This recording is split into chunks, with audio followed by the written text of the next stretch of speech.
Hello everybody, welcome to the DevClan.com video tour. My name is Josh, I'm the creator of DevClan.com, and today I'm going to tell you a little bit about how the site works, as well as give you a preview of a few of the upcoming features which we'll be launching soon. First, let me tell you a little bit about what DevClan is. DevClan is a socially collaborative game development platform with three primary goals. The first is to connect game developers of all skill levels and skill types together on a platform tailored specifically for game development.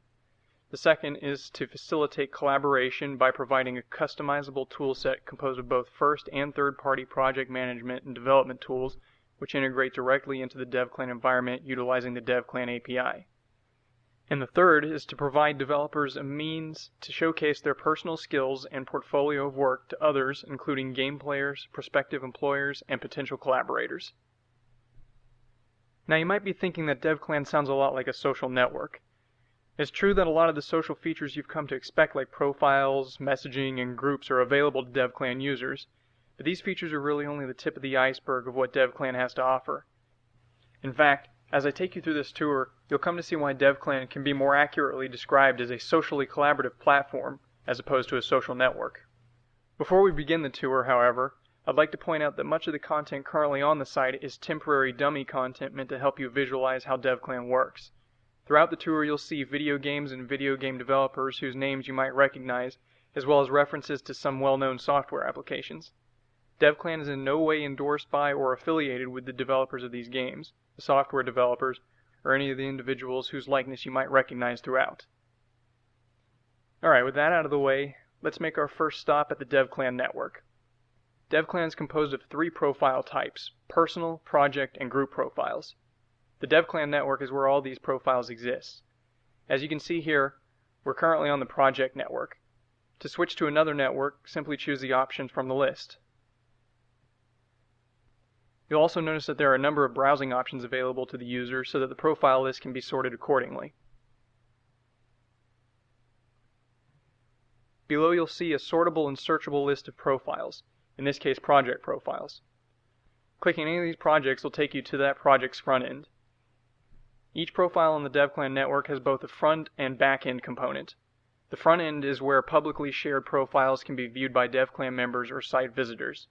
The back end is where profile management and project collaboration takes place. I'll show you how the back end works shortly, but first let's take a look at the front end of one of these project profiles. Let's go with one of my all-time favorite games, Plants vs. Zombies. The front end of each profile type is similar, yet unique considering the role each type plays in showcasing information to the profile's visitors. Whereas a personal profile representing a DevClan member contains information unique to the member profile type, such as the skill set of that member and a portfolio of projects on which the member collaborated, you'll see that the front end of a project profile showcases a whole different set of information. So let me tell you a little bit about the different sections on the project profile's front end.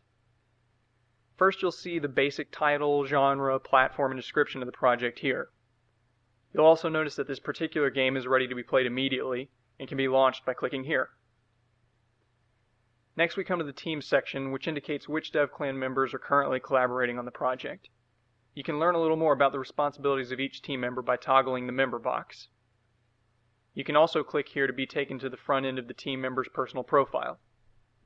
Below the team member section is the open positions section, which is a list of positions to which DevClan members can apply.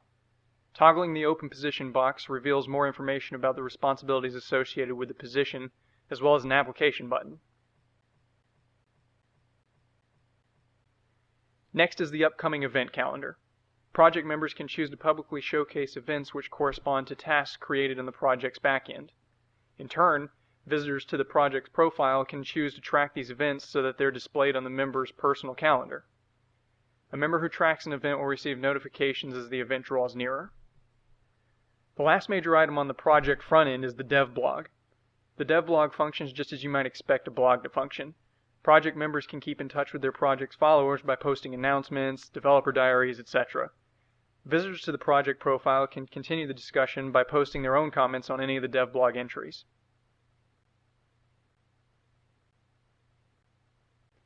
Now let me take you to a project of which I'm a member. Although this is a different project, once again we're on the front end of the project's profile. Now let me show you what the back end of this project looks like. As you can see here, I'm currently logged in. Toggling my name presents me with the option to access the dashboard. The dashboard is where all profile management and project collaboration takes place. As you can see here, we're currently on the back end of the Space Blaster project profile. If I wanted to switch to my personal profile, a group profile, or another project profile of which I'm a member, I'd simply toggle the profile context drop-down and choose the profile from the list. All three profile types, personal, project, and group, have slightly different layouts, including a different set of default tools. The first screen on the back end of a project profile is the home screen. The activity section displays a list of notifications such as membership requests, tool updates, and newly modified project assets. Clicking on a notification directs you to the section of the project's dashboard from which the notification originates. Below the recent activity section is a list of upcoming task deadlines. Tasks are created, of course, in the task section of the project dash. The last item on the home page is the whiteboard. The whiteboard functions in many ways like the dev blog on the front end of the project, except it can only be viewed by the project's team members. The whiteboard is good for posting and discussing topics which require the entire team's involvement, even though some members may not currently be logged into their DevClan accounts. For live discussion, DevClan also offers group chat and video conferencing among team members. There are a number of other sections on the project dash which I'll discuss in greater detail in subsequent videos. For now, I'll give you a brief rundown of the primary purpose of these sections. The info section is where details such as the project's name, description, and network visibility are managed. The task section is where team members can create milestones, to-do lists, and public events. The task section also includes a calendar and Gantt chart. The team section is where open positions are created and managed. This is also where position applications are received and position offer statuses are displayed. Permissions for current and new team members are also set in this section. The Assets section is where all assets from development resources to project documentation are stored.